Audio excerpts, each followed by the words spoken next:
অসমে কংগ্রেস আমলে চেপে রাখা ইতিহাস। যারা বলেন কংগ্রেস বাপদাদার দল, তাদের জন্য এই প্রতিবেদন।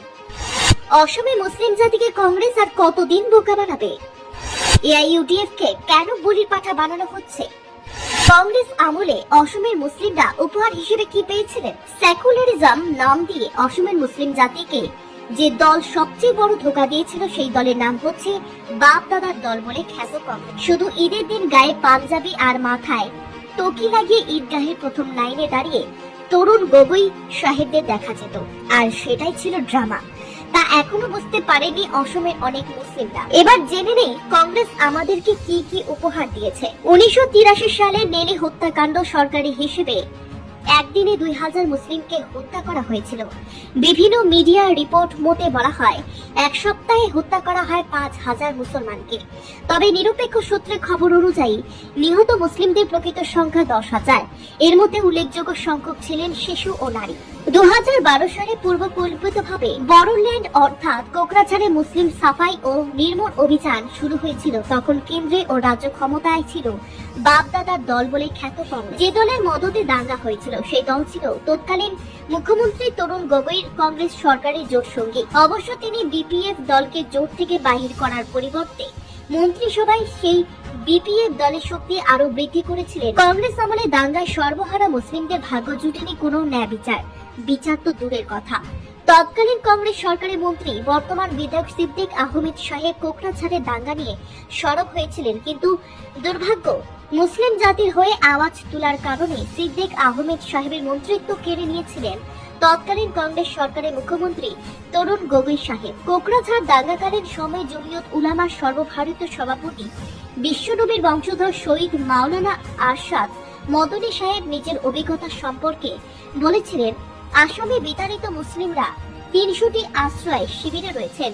সেসব শিবির পরিদর্শন করে জমিয়ত উলামার সর্বভারতীয় সভাপতি শহীদ মাওলানা আরশাদ মদনী যে অভিজ্ঞতা ব্যক্ত করেছিলেন তা অত্যন্ত হৃদয় বিদারক। তিনি কোকরাঝাড় দাঙ্গার জন্য তৎকালীন মুখ্যমন্ত্রী তরুণ গগৈর কংগ্রেস সরকারকে দায়ী করেছিলেন। তিনি উল্লেখ করেন, যদি কংগ্রেস সরকার ও প্রশাসন সঠিকভাবে দায়িত্ব পালন করত এবং বড় বিচ্ছিন্নতাবাদীদের পৃষ্ঠপোষকতা না করত, তাহলে আজ আসামে মুসলমানদের ঘর বাড়ি পড়তো না, তাদের রক্ত নদী বইত না। 100-এরও বেশি মুসলমানদের হত্যাকারী ও 5 লক্ষ মুসলিমদের বিতাড়নকারী বড় বিচ্ছিন্নতাবাদীদের বিরুদ্ধে কোন রকম পদক্ষেপ গ্রহণ করা হয়নি। এরা অস্ত্রের মাধ্যমে সমাজে সন্ত্রাস বিস্তার করে চলছে। 12 সালের 22 জুলাই থেকে আসামে মুসলমানদের রক্ত হুলি খেলা হচ্ছে, তাদের বাড়ি ঘর পুড়ে দেওয়া হচ্ছিল।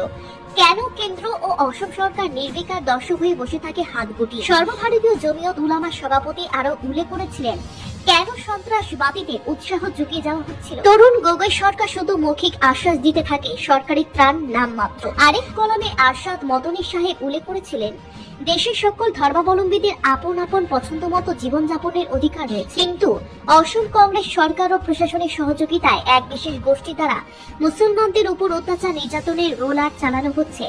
অগণিত মানুষ নিখোঁজ ও নিহত।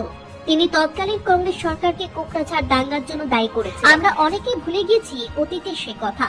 মুসলিমরা কংগ্রেসকে ভোট দিয়েছেন 2 হাত ভরে, কিন্তু প্রতিদানের বেলায় জিরো। কিন্তু দুর্ভাগ্যজনক ব্যাপার, এআইইউডিএফ সুপ্রিমো মাওলানা বদরুদ্দিন আজমল সাহেবকে সেই কংগ্রেস দল আজ মুসলিম জাতির অধপতনের কারণ হিসেবে প্রচার করছে, যা বেশ হাস্যকর ব্যাপার বটে।